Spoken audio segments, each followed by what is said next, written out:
Hi there. Let's do 4 minus 2 parentheses 4 plus 2. If you start by doing 4 minus 2, you would have 2, and that would be multiplied times 4 plus 2 is 6. It's multiplication when you have a number in front of parentheses. That's right there, little multiplication. And then 2 times 6 is 12.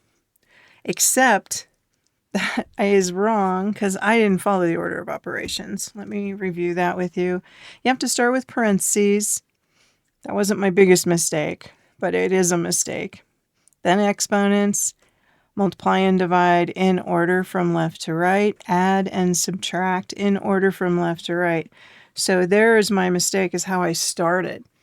I have to do all multiplying and dividing before I do any adding and subtracting, and you have to start with parentheses first. So let's redo that problem.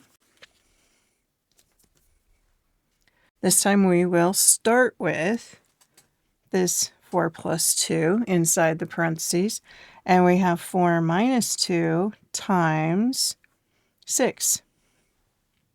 Now this is multiplication, I said it. So that has to happen next. So it would be 4 minus 12. 4 minus 12 is -8, and that is the correct answer.